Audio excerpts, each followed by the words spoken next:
Hi, I'm Julie Weber of Liberate Ministries, and today's topic is called Come Out of the Wilderness.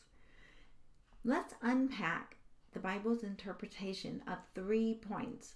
Number 1, taking a life and the life of an unborn child. Number 2, how children are a gift. And number 3, Moses, a leader from the Bible who murdered someone, and God still used him.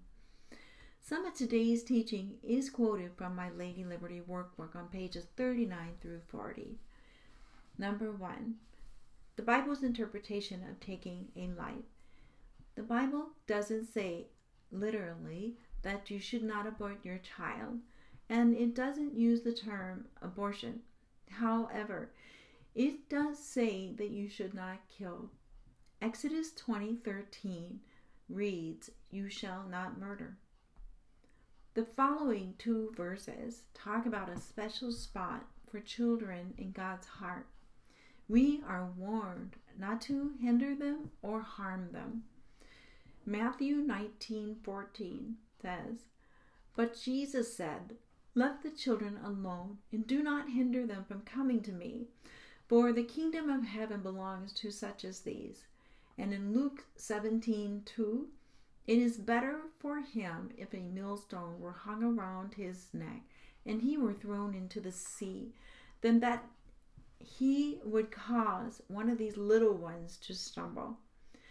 So even though the Bible doesn't come right out and say the words, "Do not abort your babies," it does give us some clues as to how God feels towards children. Based on Scripture, I believe we can agree that abortion clearly hinders and harms children from coming to Jesus and the life He created them to have here on earth. So what does the Bible say about taking the life of an unborn child? Exodus 21:22 through 23. I am reading the NIV translation for this next scripture teaching.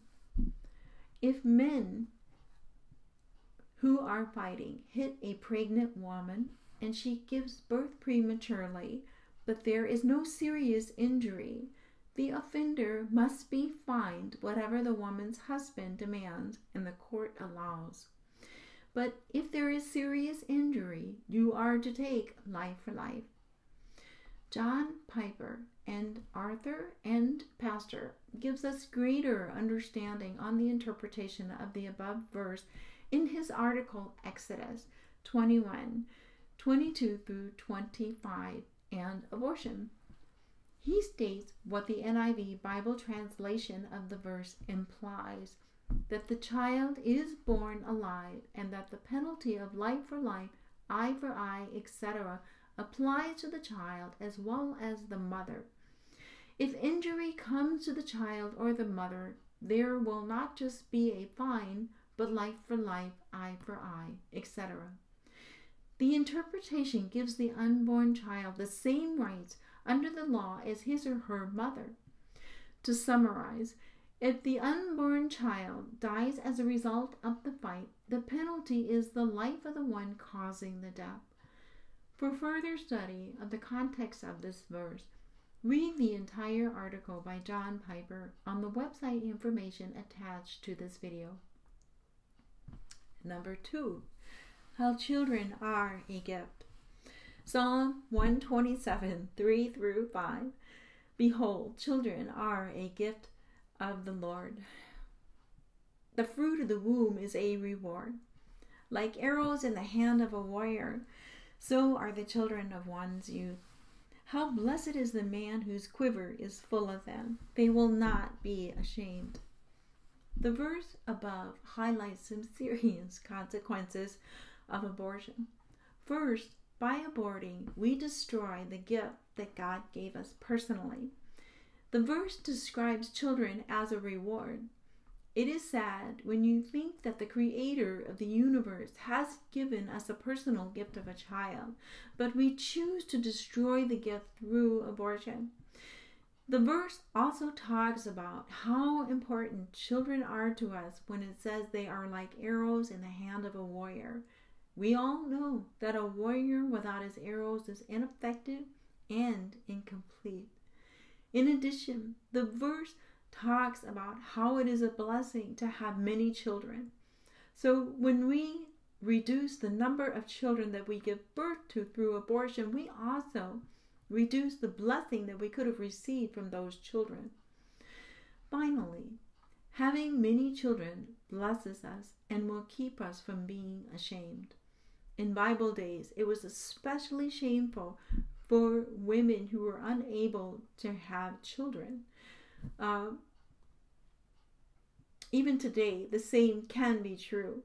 Women who are unable to have children often feel awkward, isolated, and left out, particularly among mothers whose conversations naturally turn toward their children.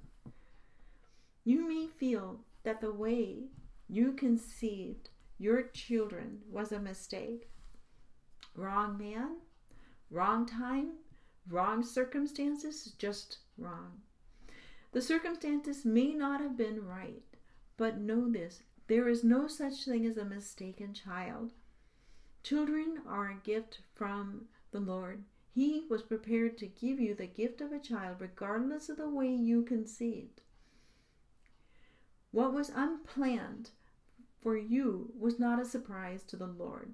There really are no accidents or unplanned pregnancies from God's perspective. Children come into this world in so many different ways. And while God does want us to conceive our children in the safety and the security of a marriage relationship, the ideal is not always the norm. Number 3, Moses was a leader from the Bible who murdered someone, and God still used him. Moses' story picks up in Exodus 2:11 through 15 in the Message. So time passed. Moses grew up. One day he went and saw his brothers, saw all their hard labor.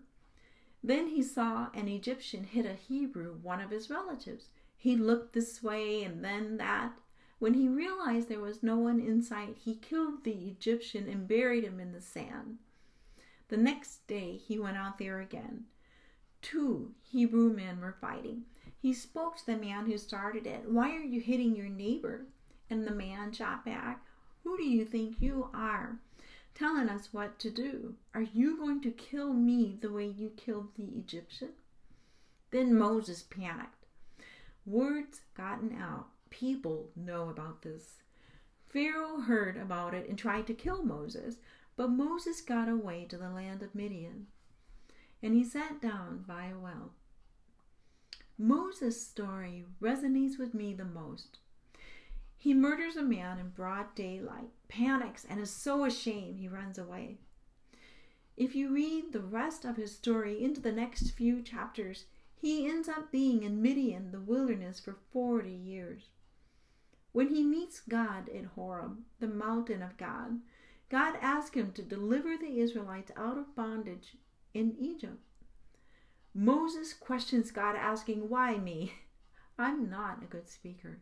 I stutter with words and they won't listen to me." God says, "I will be with you." Moses continues to argue with God, and God reminds him that he made the human mouth and that he would be there teaching him what to say. Moses continues to argue with God. Then God just gets angry and tells him to take his brother Aaron. I think after Moses killed a man, he lost his self-respect and had a low self-worth. It's interesting how God spoke to Moses first when he came to Horeb with a supernatural act of a burning bush when the bush wasn't really burning. I think God wanted to get Moses' attention. Then Moses has an encounter with God. God needed Moses to rise up and do his purpose of why he was put on this earth, to deliver the Israelite people out of bondage into freedom. God couldn't let 40 years turn into 41 years of wilderness. I ran away after I took the life of my unborn child, and I was in the wilderness for 20 years. We all have a purpose of why we were put on this earth. Our abortions wounded us and took us off the path for a while. Now it's time to come out of the wilderness. Moses did come out of the wilderness, and God used him to become one of Israel's great leaders, performing many supernatural miracles that changed the course of history for the Israelites in the Old Testament. God loves you, and He wants to have an encounter with you like He did with Moses and me. Thanks for watching. Live life liberated.